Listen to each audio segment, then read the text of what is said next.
Welcome to Business Innovators Radio, featuring industry influencers and trendsetters sharing proven strategies to help you build a better life right now. Hi, and welcome to today's show. I'm Clint Evan, your host, and my special guest today is Byron Walston. How are you doing, Byron? Hey, Clint, I'm doing great. Thanks for having me on the show here. Yeah, it's going to be an excellent show. We're going to talk about PEOs and what those things are. A little bit of my background. I am the co-founder and CEO of Standout Authority. I've got a column on entrepreneur.com and business.com, and I've taught workshops for the Small Business Administration and Creative Live, and we help executives and companies to get more leads and sales from Google and LinkedIn. A little bit about Byron. He is the Business Development Manager for Employer Flexible, which is a PEO, professional employer organization, and he's going to tell us a little bit more about that. But before we get into that, you've got a tremendous background, Byron, in business development and financial planning before that. So let's just take 1 or 2 minutes right quick. Tell me a little bit about your background, your business career that has led you to this point in your business career. Thanks, Clint. I appreciate the kind remarks. Yeah, so I have education in marketing and went right into business development and have been in it for almost 4 decades now. And I've been blessed to have experiences that have led me to this point in time. The first half of those 4 decades were spent in the healthcare field. Most of that time was spent in the healthcare field, primarily in cardiovascular equipment and disposables, being marketed to the healthcare field. And so I got to see a side of the economy that's about 19% of our overall economy, and grew up through the go-go days of the 80s and 90s when computer technology was just starting to take hold in the medical field. Exciting times.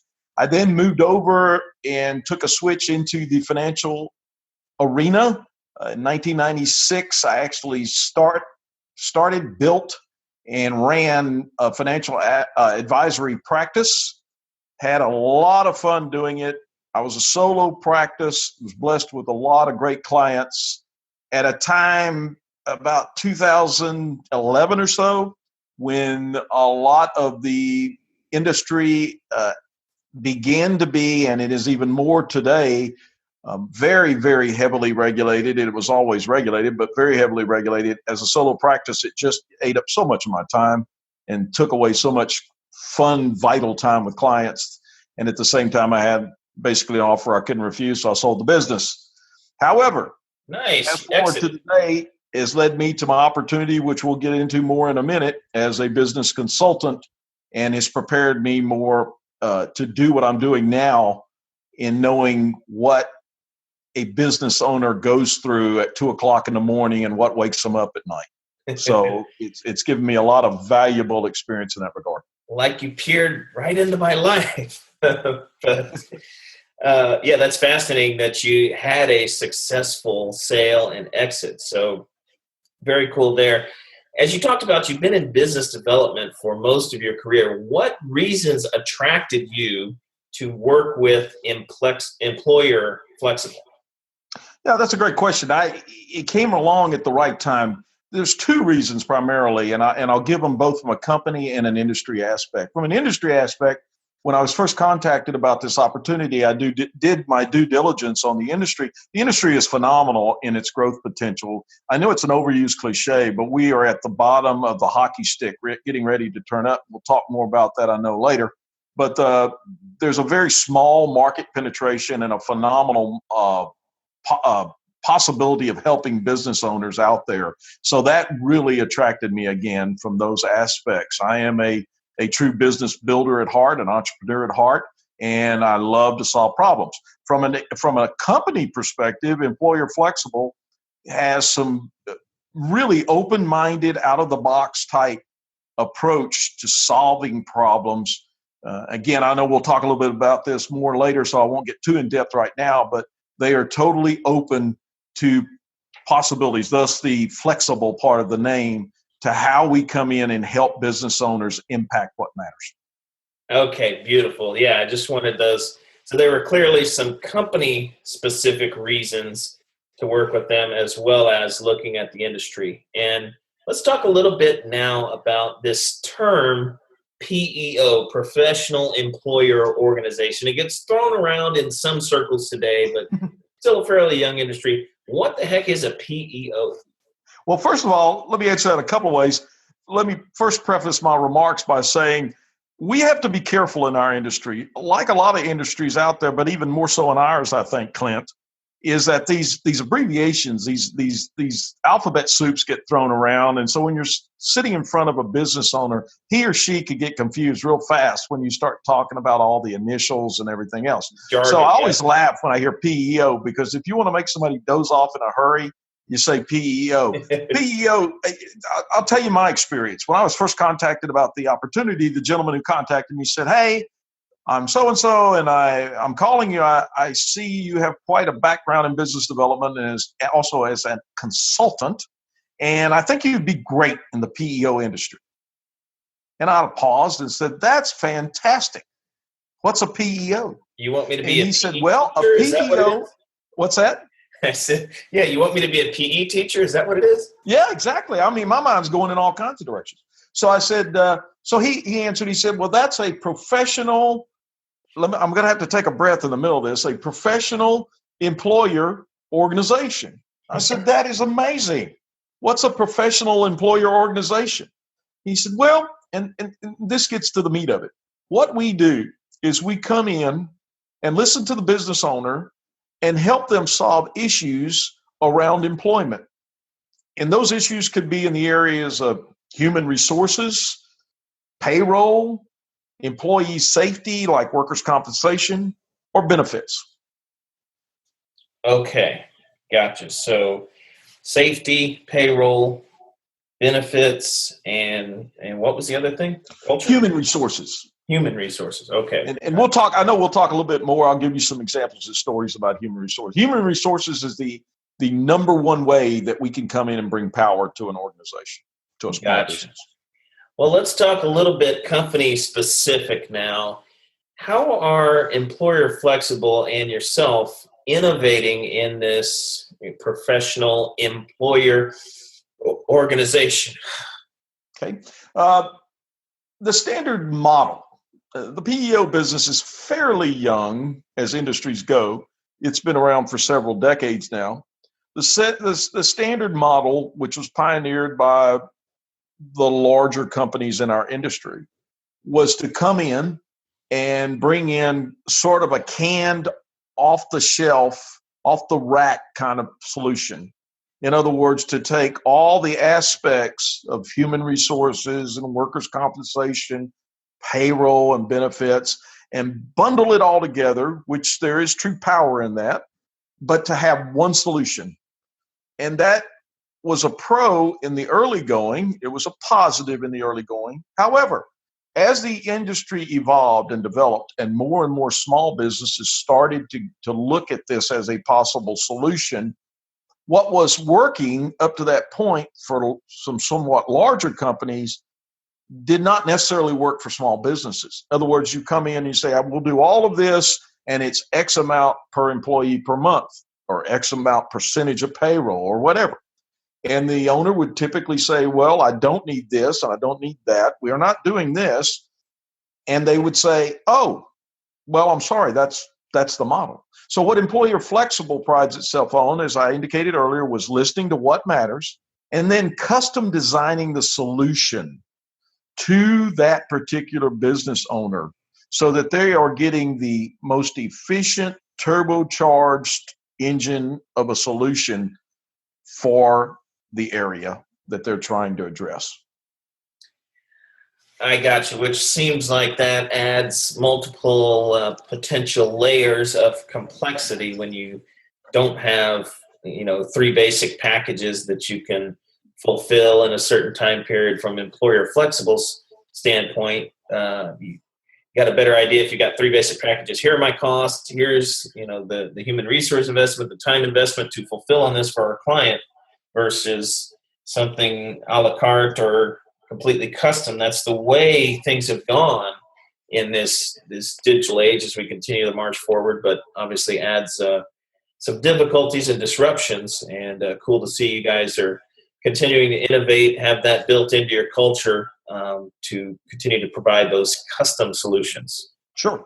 So let's talk a little bit about, you said, in any type of business, you like to solve a problem, and preferably a problem that your prospects, the people you're talking to that have that problem, understand they have the problem, and also it's painful enough they're willing to pay for the solution. So tell me about the problem you solve for CEOs and business owners, and in a lot of cases may not even know they have a problem or how bad it is or how much money they're losing.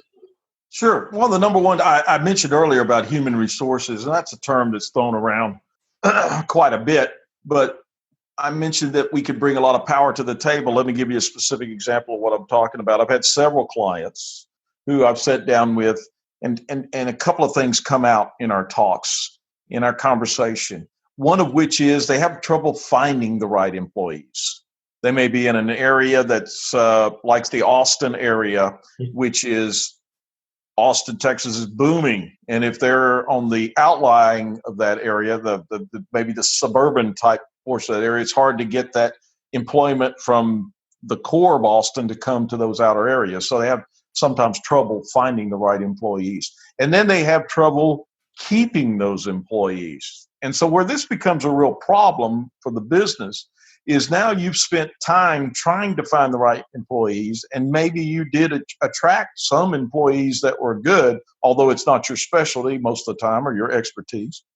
But then the employee gets hired away because they're in a booming market, and that employee leaves, and they may have been on board 4 months. Now, let's think about this. The business owner, any business owner, as just about any prudent person, if they go to buy something, let's say the business owner was going to buy an asset.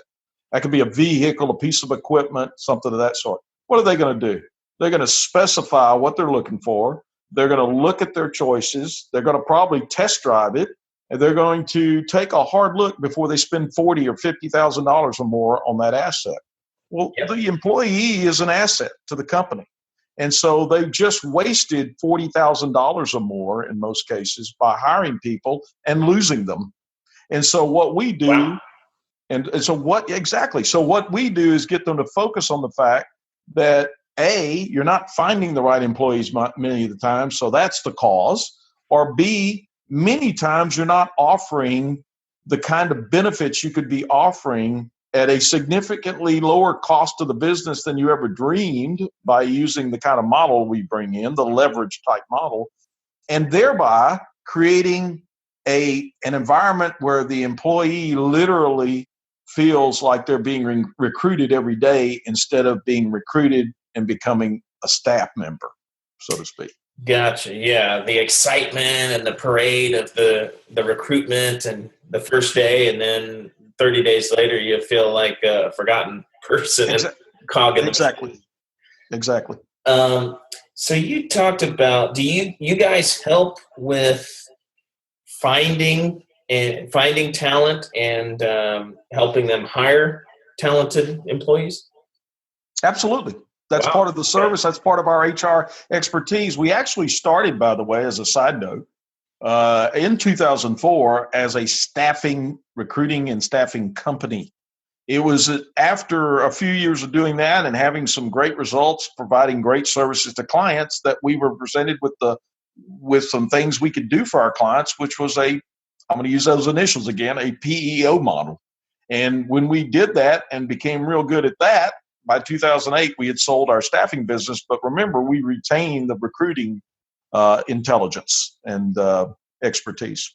Okay. So, if a company wants to hire you and says, hey, we've got 5 employees or 10 employees, I'm the owner, I don't have time to continue to have a recruiting system, to have, as Gary Keller calls it, an all-star level bench of potential players that you keep in touch with. And, if they decide to leave their company 3 or 6 months from now, you're one of the first calls they make.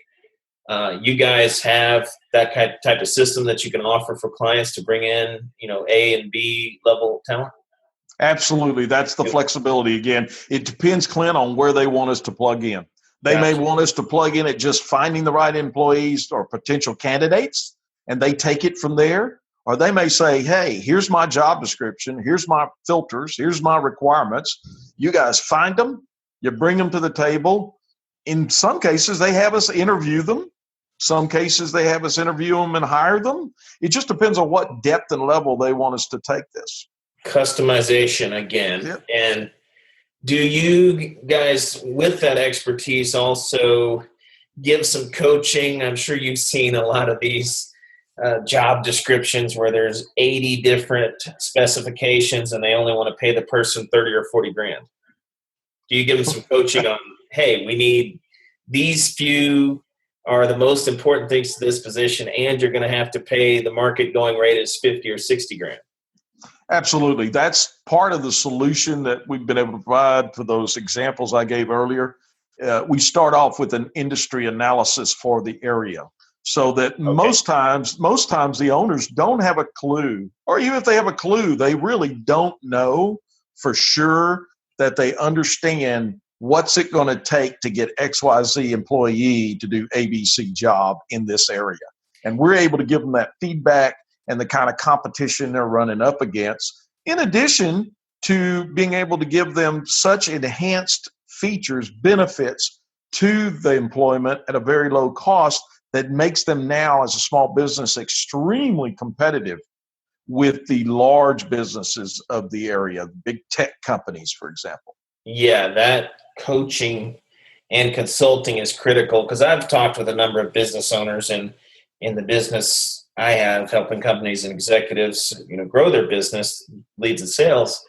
And a lot of times they'll just pull, they'll go on to Craigslist or Monster.com, some of these other places, and search for similar job titles or postings and just copy and paste what they feel is the best, of the job descriptions and tasks, and just put together a mashup, and then, want to undercut the pay. So you're providing that's a huge problem of just not knowing the market analysis, like you said, and not knowing what's most important and what it's going to cost.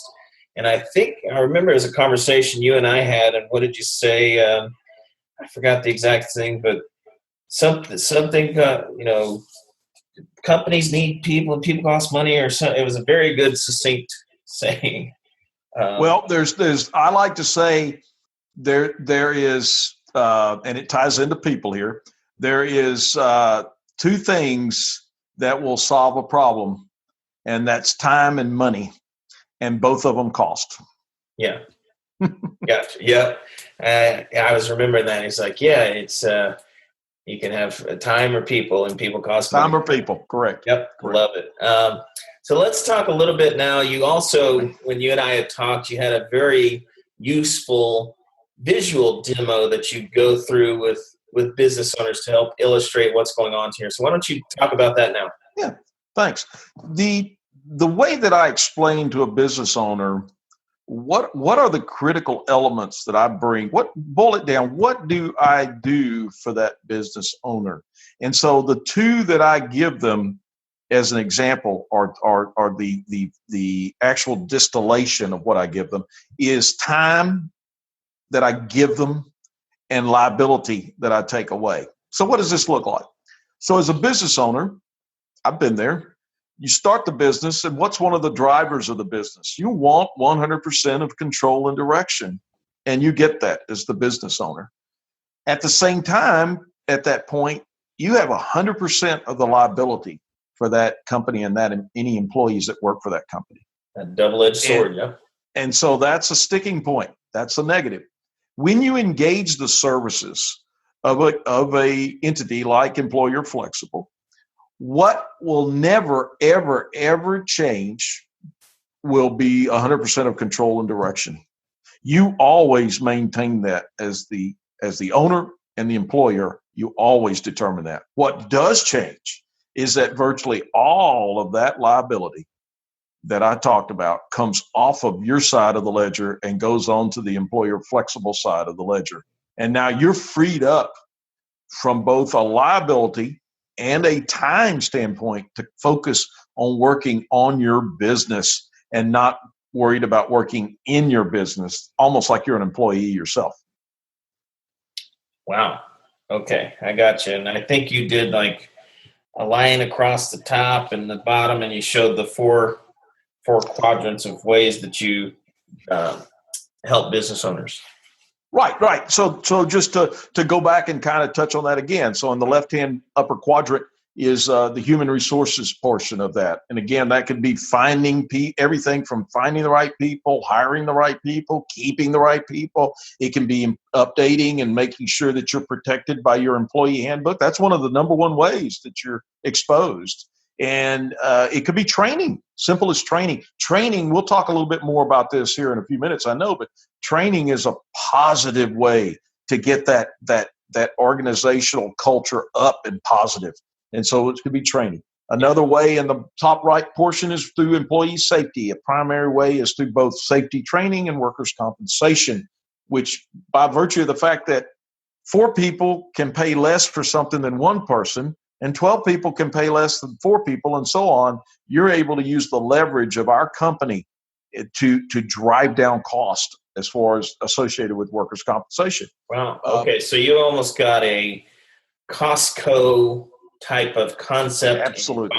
Buying power for employee benefits and HR and some of these other areas. It's just common sense. 6,000 people will pay less than 1 person for 10 people. Right. Because Employer Flexible has multiple business clients, and that one small business owner may have only 10, 50, or 100 employees. Exactly. And so you're able to take advantage of that model. Same thing goes for benefits in the lower right corner, which a great example in a hot area right now is health insurance. Well, think about it. We now have a large company like plan to offer to your small business at a small business supportable price, because those costs are spread out so thin between all the business owners. So that's just one example of the benefits area that we're able to pass that on. And then there's payroll. And payroll we can talk more in a minute about what the power of or the changing implications in our industry and where it's going in the future. But payroll and the continued automation of payroll by virtue of technology gains is powerful. And when you can have a personalized payroll team, sort of like air traffic controllers, with a primary controller who's your payroll person who is at your disposal, for example, that's powerful. And then you've got the technology kicking in as well, that you get you the key performance reports and all, with everything up to what we call our kitchen sink report that has everything in it. So you have the reporting, you have the information, but you don't have the headache of trying to do payroll. Okay, I probably don't even understand all the intricacies there, but I love that visual that you created about the air traffic control room, that almost everybody has an idea of what that is. And then the manager, I'm thinking back to, what was it, Die Hard 2, where they were in the Washington, D.C. airport. Yes. That guy's McLean and the other cop, and, trying to direct everything that was going on there in that situation. Yeah, exactly. Well, think about it yourself. If you call an 800 number and sit on hold for 15 minutes waiting to talk to a stranger then you're the next one in the queue, is that more efficient? Or if you could pick up the phone and talk to Bob or Susan, who's your payroll person at Employer Flexible. Oh, by the way, if Bob's at lunch, there's 3 other people that are there, could take your call immediately, that know your situation, that are on the team. That is a powerful time saver. Again, getting back to giving or putting more time back into the business owner's available schedule for other productive activities versus this. So is this the whole problem around employees and all of the things that can go wrong in those 4 quadrants? Is that getting worse in the business community or better? It's getting worse. And the reason it's getting worse is that as we add more employees, and I'll give you a great example. Typically in our industry, you start your business, you're a solo operator, and then you start to add employees. And it really, in the early going, dependent somewhat on the business you're in, is not that big a headache. But Clint, when you get to 10 employees, you're feeling the pain. And as your business grows and demands more employees by its very nature of scope or economies of scale, and you start to add to that, by the time you hit 20 employees, right on up into the 50 range, you're feeling a lot of pain because now 25% or more of your time as a business owner is devoted to employee issues. I like to say, and I have owners that really laugh at me, and some of them even want to throw me out of their office, but I'll ask them, if you could have the business make the same amount of money you make and not have employee issues, would you do it? Or have employees? And they look at me and go, duh. And that's what we do. We take that part of the equation off the table for them. So now they're making the same and actually more money, more profit, without by the very nature of spending more time on their core business and not dealing with these issues. Wow. Okay, let's talk. I like how you started those numbers, because that was where I was going to take us our next direction down the path here. As a business is growing, what advice and systems and processes should an owner or an executive set up right now so they can head off any potential problems before they start increasing their workforce? I'd say the number one thing that I could give them, and it's very common knowledge among the esoteric elite out there in business academia, and that is, if you are a small business especially, you need to outsource everything you have except your core business, because it is critical that you work on your core business and continue to grow it. And when you're worried about these other issues that you're not an expert at, and why would you want to be, when you have to deal with the fact that your your executive assistant comes in your office 4 hours a week or more to talk about her separation from her husband or his wife or whatever the case may be. These are the kind of things that drag you out of your business, and they're time killers, and they cost you money. So I heard somebody else describe it as babysitting other people's adult children. Sure. The dog ate my homework excuses. So the bottom line is outsource everything you can. And the other thing, we'll talk a little bit more in a minute, I'm sure, but make sure that you always, and because I am what I am with my level of experience, I've learned, I was so money driven in my younger age, and I've come to learn it's not about the money, it's about the time.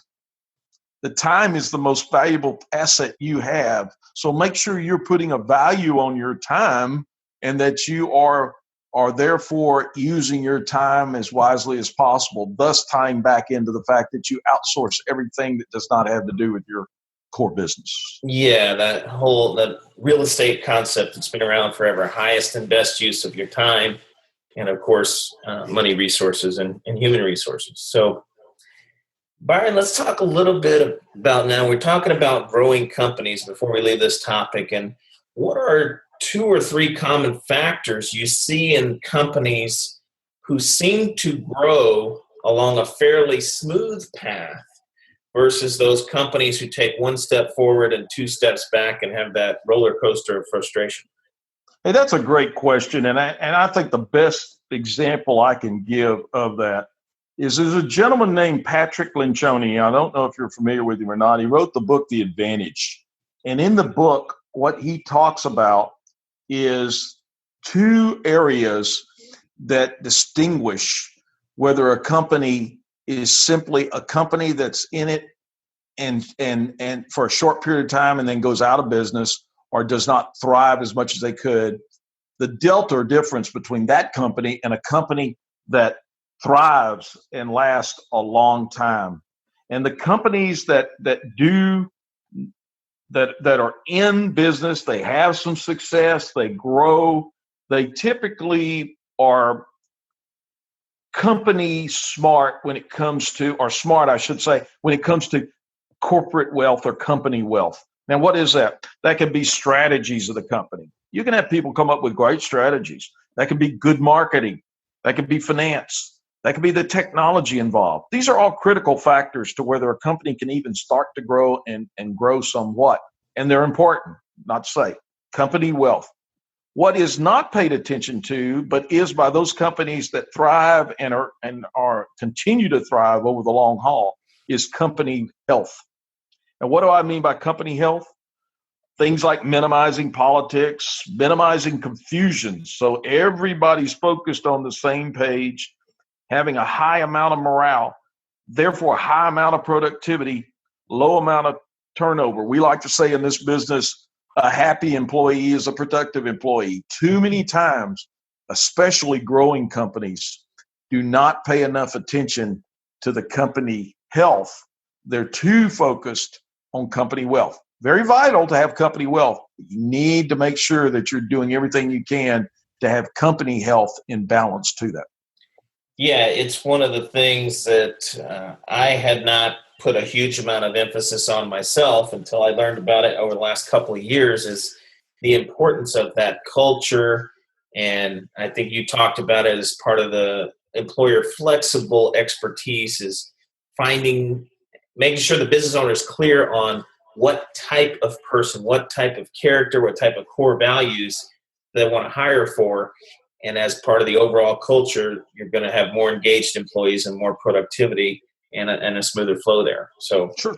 I love what you're saying. Let's get into our final point here for this interview. Earlier on, you said the PEO industry is growing. And of course, there's always changes in any industry, whether it's growing or contracting. What changes do you see for your industry over the next 5 years?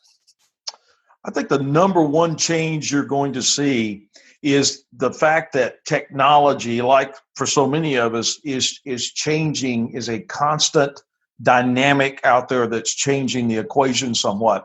The major change you can see in the PEO industry is more and more automation, number one, of areas like payroll, more and more transparent automation of information, of data, to both the employer and to the employee through PCs, mobile devices, you name it. When they want the information, when an employee wants to go in and wants to say, hey, let me go to my HR. Well, what's my HR? I can see what my last 12 paychecks or 26 paychecks were and detail about them. Let me look at my benefits. Oh, I need to get a hold of my insurance cards, anything like that. With the employer, can go in and access reports and information about the employees that affect his business and can have it at a fingertip, either, again, mobile app or through portal connection. These are the kind of things you're going to see make the relationship between a PEO and an employer very, very rich and robust as we go forward. Outstanding. Yeah, again, there's likely so much complexity on how much withholdings were taken out, and not just for taxes, but for other things, voluntary things, and private services and 401ks and all that can have a huge effect and help people to achieve the financial level and even financial freedom they're looking to achieve on their career path. Sure. So, Byron, as we wrap this interesting interview, you've given us a great eye into what a PEO is and what kind of a big problem on the employee and team side that companies face. If somebody wants to take a deeper dive with you, learn a little bit more about how Employer Flexible could help them, how would they go about doing that? You know, they can connect through me in a number of ways. LinkedIn, Facebook, Twitter all have Employer Flexible connectivity. Plus, they have connectivity through me at those levels as well. My cell phone is plastered all over my signature of my email and such, but that is 512-680-8188. I accept text. I am totally connected. I would love to sit down, and here's what I'd love to do. Have a conversation. And what do I mean by that? I've got a lot of gray hair, even though you can't see me, Clint. The folks can't see me. I've got a lot of gray hair, and I'm not about to waste the business owner's time nor my time, because remember, time is the most valuable thing you have. So if I can't help them, we can part as friends, and I can certainly help give them directions that they should take. I always tell people I have not had a meeting yet, whether I can help a person or not, that I couldn't leave them with some very valuable nuggets for them to take advantage and say, you know what, that 30 minutes was so well spent, it more than paid for itself.